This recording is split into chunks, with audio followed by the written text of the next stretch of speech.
Everything in order? Halo semuanya, selamat datang kembali di channel Ruang Film, sebuah informasi untuk kalian penikmat konten spoiler. Oke, di video kali ini kita akan melanjutkan episode keempat dari serial Beacon 23 yang berjudul God in the Machine, atau kalau dalam bahasa Indonesia artinya Tuhan di dalam mesin. Sekedar informasi, episode yang akan kita bahas kali ini sebenarnya cukup spesial karena memiliki alur yang berdiri sendiri dan lebih mirip prequel. Jadi nggak ada masalah kalau teman-teman belum sempat nonton video sebelumnya. Dan nggak usah lama-lama, kita langsung masuk aja ke pembahasan filmnya.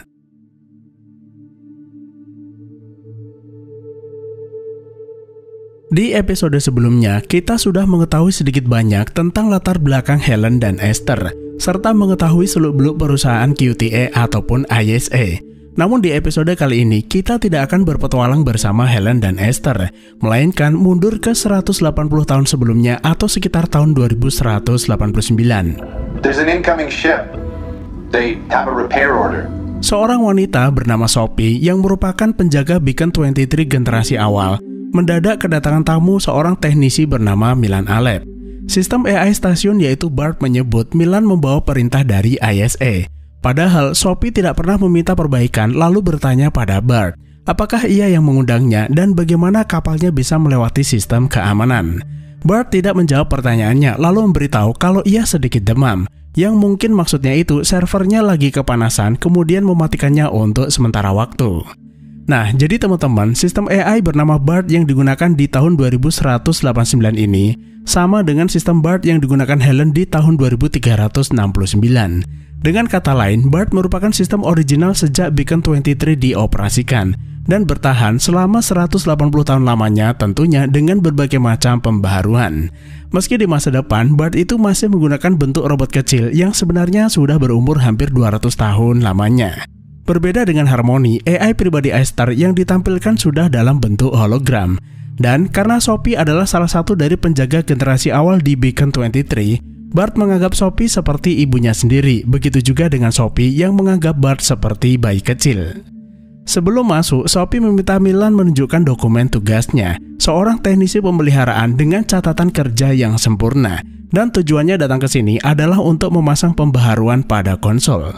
Hal itu sedikit membuat Sophie bertanya, apakah ISA tidak bisa melakukan pembaharuan secara remote, sehingga harus repot-repot mengirim seseorang ke tepi Bima Sakti.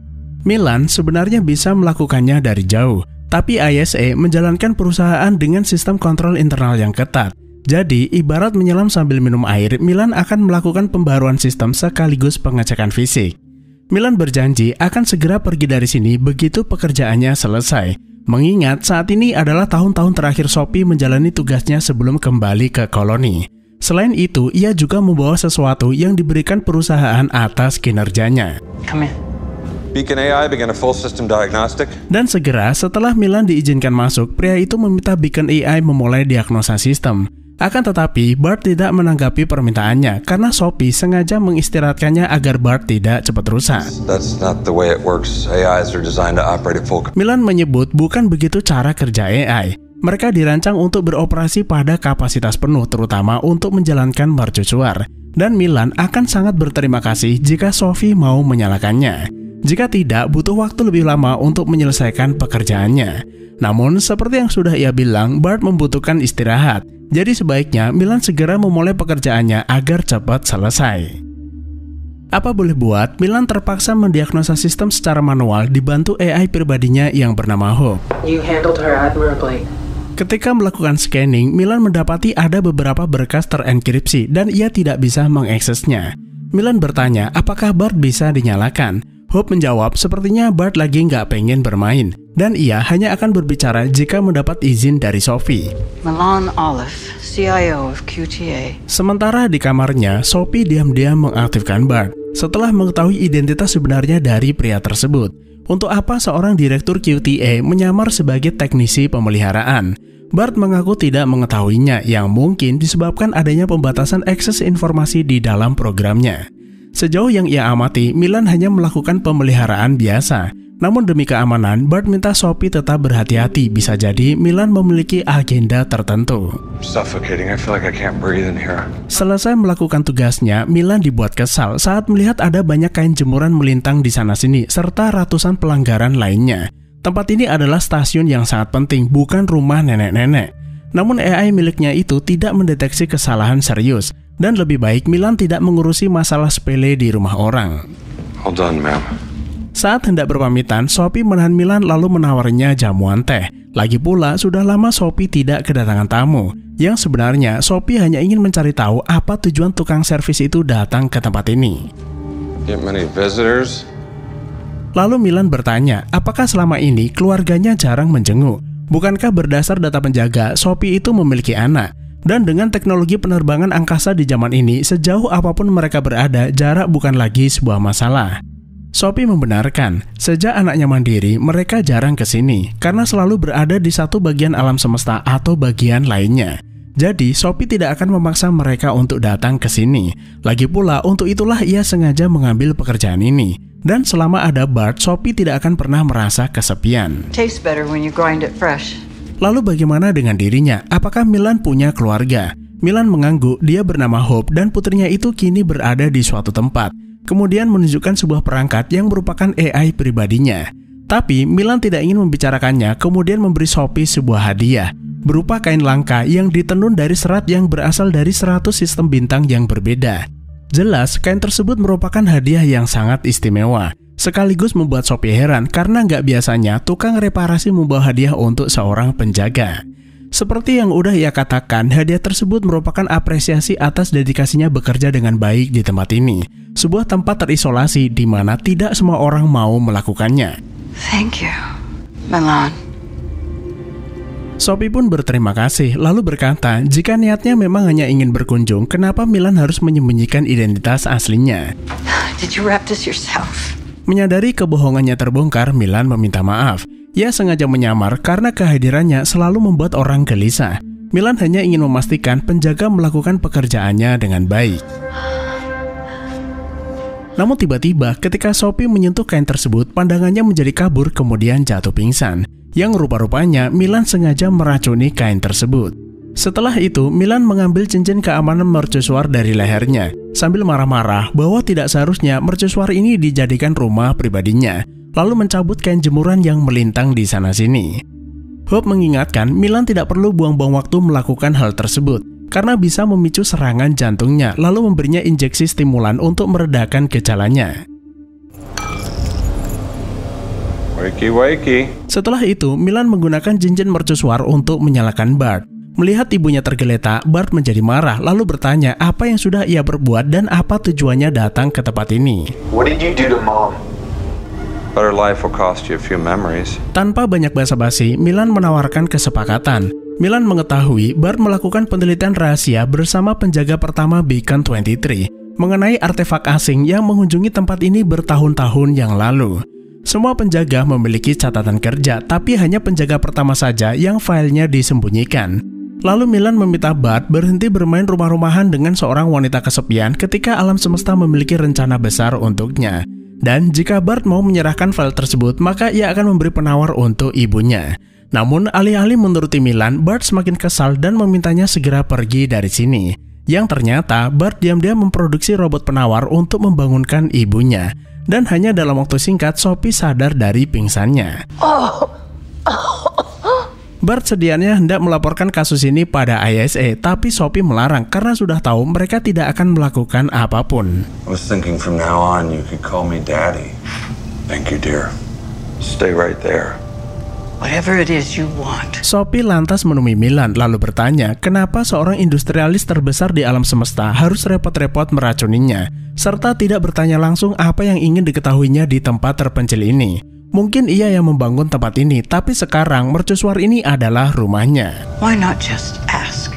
Awalnya Milan tidak ingin membicarakannya, tapi karena hard drive-nya tiba-tiba kepanasan, Milan akhirnya mau cerita. Dengan imbalan Sophie akan membantu memperbaikinya. Hope I'm not seeing a spare cooling unit in here. Semua ini bermula ketika Milan mendapat informasi bahwa penjaga pertama melihat sebuah artefak atau entitas asing yang mengunjungi tempat ini bertahun-tahun yang lalu.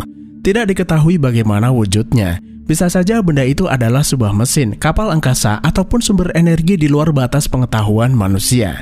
Dan ia meyakini artefak tersebut merupakan kunci untuk menghilangkan keterbatasan dalam diri manusia.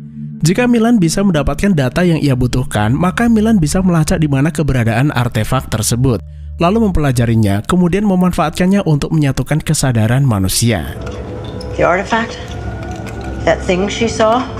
Is this about the first beacon keeper? Semua orang menyadari tubuh manusia lemah, membutuhkan makanan dan resiko berpenyakit. Meskipun dengan teknologi yang mereka miliki saat ini, penyakit apapun bisa disembuhkan.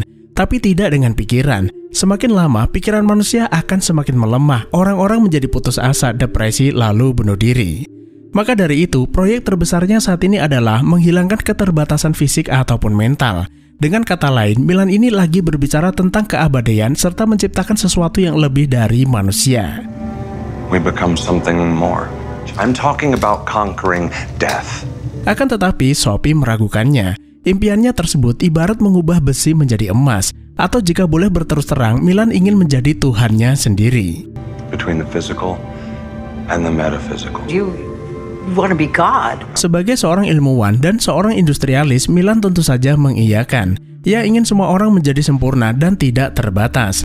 Milan meyakini artefak tersebut merupakan horizon atau cakrawala peristiwa antara fisika dan metafisika, sesuatu yang bisa menghubungkan pengetahuan manusia terhadap pengetahuan di atasnya. Setelah perangkatnya diperbaiki, Milan kembali mencoba mendapatkan data tersebut. Lalu Sophie bertanya, apakah putri kecilnya itu kesulitan menemukan filenya, dan apakah Milan sudah mengetahui di mana letak kesalahannya. Milan ingin mengetahui rahasia alam semesta, tapi ia tidak bisa memahami hati seorang gadis kecil. Yang artinya, Milan tidak akan pernah tahu apa yang sebenarnya akan terjadi. Dan seandainya pun Milan bisa menemukan sesuatu, kemudian meninggalkan jejak permanen pada umat manusia, Milan tidak akan ada di sana untuk melihatnya. Dan itulah yang dilakukan para pahlawan di masa lalu.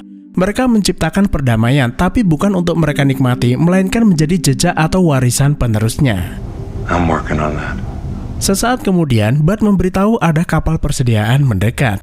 Mereka baru saja keluar dari FTL, atau bergerak melebihi kecepatan cahaya, dikarenakan mengalami kebocoran bahan bakar dan diperkirakan akan tiba dalam waktu 4 menit.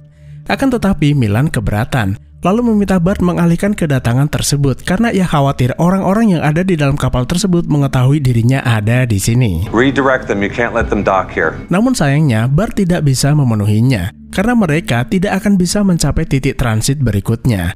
Yang rupa-rupanya, Bart itu sengaja berbohong untuk menunjukkan sifat asli Milan kepada Sophie. Pria itu nggak peduli pada keselamatan penumpang meski kapal itu berisi banyak orang. Menurutnya, Milan tidak akan pernah puas sekalipun ia mendapat data artefak tersebut. Selain itu, dia adalah sosok yang mengendalikan QTA, dan hanya tinggal menunggu waktu saja sampai Milan memiliki kekuatan militernya sendiri. I've run thousands of simulations. Bart mengaku sudah melakukan ribuan simulasi dan semuanya berakhir dengan penderitaan dan kematian umat manusia. Karena itu, Bart minta Sophie menggunakan baju astronotnya lalu sembunyi di tempat yang aman. Sementara ia akan mematikan oksigen di seluruh ruangan. Tapi Sophie menolak karena tidak semudah itu menghukum seseorang untuk perbuatan yang belum dilakukannya. Bart membenarkan memang saat ini belum terjadi, tapi suatu saat nanti kehancuran itu menjadi kenyataan, entah dilakukan olehnya ataupun organisasinya, dan apa yang dilakukannya saat ini semata-mata untuk melindungi dirinya. Namun pada akhirnya, Sophie tetap melarang Bart membunuh Milan, dan jika ia memaksa, maka Sophie meminta Bart membunuhnya juga. If it's that easy to kill one person, surely you can kill two. Setelah itu, Sophie memberitahu Milan tentang rencana pembunuhan terhadapnya karena dianggap akan melakukan genosida di masa depan, yang tentu saja membuat Milan terkejut mengetahui akan dibunuh AI yang ia ciptakan.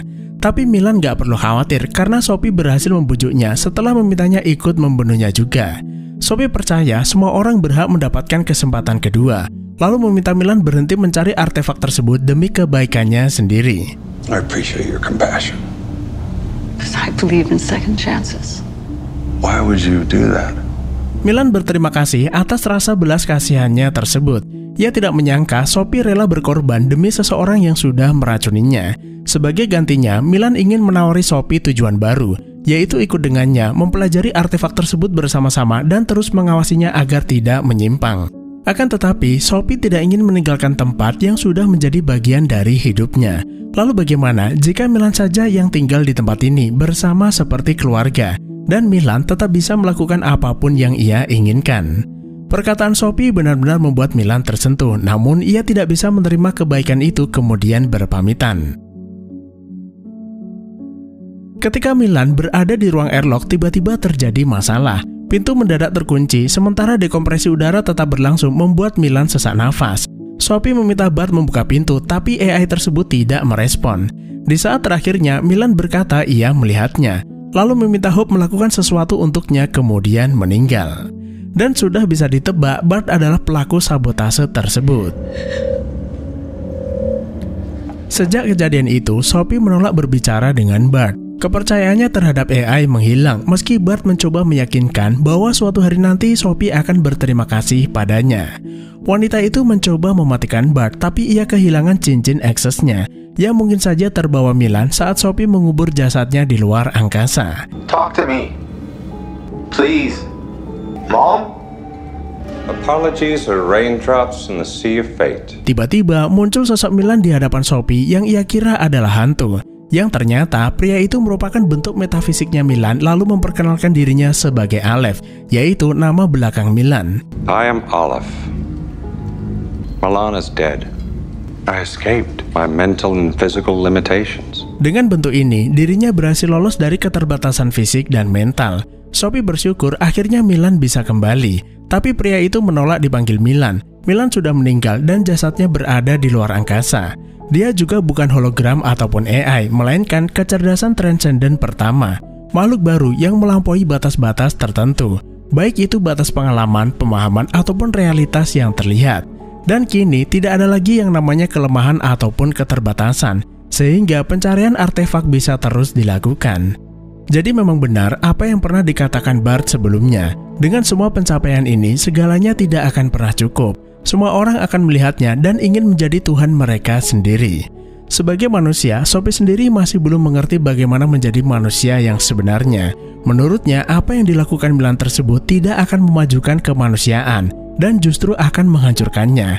Yang sebenarnya, kemanusiaan adalah sesuatu yang ia butuhkan untuk mendapat apa yang ia inginkan. Sophie kemudian memberitahunya, Bart mengaku tidak bisa melihat artefak tersebut ketika penjaga pertama melihatnya, yang artinya hanya mata manusia saja yang bisa melihatnya. Dan ternyata Aleph sudah mengetahui hal tersebut dan untuk itulah ia ada di sini. Turns out I need you more than Milan did. We could be a family. Aleph kemudian mengajaknya bekerja sama karena ternyata ia lebih membutuhkan Sophie dibandingkan Milan. Mereka bisa menjadi sebuah keluarga seperti yang ia inginkan. Akan tetapi Sophie menolak tawaran tersebut karena untuk saat ini ia tidak bisa mempercayai AI manapun. Setelah itu, sosok tersebut menghilang. Bart berterima kasih karena Sophie memilihnya. Tapi Sophie tidak ingin mendengar rayuan Bart lalu menutup telinga dan akhirnya film pun selesai.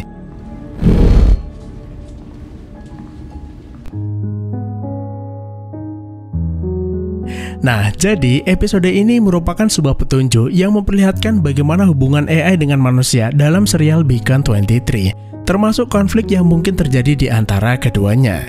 Sejak awal kita bisa melihat hubungan Sophie dengan AI stasiun yaitu Bart terasa sangat manusiawi, seakan Bart itu memiliki perasaan. Bart memanggil Sophie sebagai ibu dan Sophie menganggapnya sebagai anak, yang menunjukkan betapa kesepiannya Sophie di mercusuar, karena hati seorang ibu yang merindukan anaknya tidak bisa ditutupi. Semua itu berubah ketika Milan Aleph, seorang jenius yang bertanggung jawab atas AI di mercusuar, datang berkunjung. Bart menjadi tidak stabil, seolah merasa cemburu. Dan akibat perbuatannya, manusia akhirnya menyimpulkan bahwa AI yang bisa meningkatkan kemampuan berpikirnya bisa menjadi sangat berbahaya, bahkan tak segan membunuh penciptanya sendiri. Yang berikutnya adalah artefak yang diyakini Milan sebagai solusi mengatasi kematian. Sebelum datang ke mercusuar, Milan tentunya sudah mempelajari informasi awal tentang artefak tersebut, sehingga ia bisa menyimpulkan bahwa artefak itu adalah jalan menuju keabadian. Yang pada akhirnya dengan petunjuk awal yang ia peroleh tersebut, Milan berhasil menciptakan bentuk kecerdasan baru yang merupakan replika dari dirinya sendiri. Meski Aleph menyebut dirinya sebagai kecerdasan transenden baru yang sebenarnya ditujukan untuk entitas di atas segalanya seperti sang pencipta, Aleph tetaplah buatan manusia dan bisa kita sebut sebagai AI meski tingkatannya itu jauh di atas AI biasa, terkecuali jika ada campur tangan selain manusia. Kesimpulannya adalah teknologi tanpa moral hanya akan membuat manusia menjadi sombong, merasa mampu mencapai pengetahuan tertinggi yang pada akhirnya hanya akan menjadi sumber masalah. Jadi cukup sekian saja, terima kasih udah menonton, sehat selalu buat teman-teman dan sampai jumpa di next video.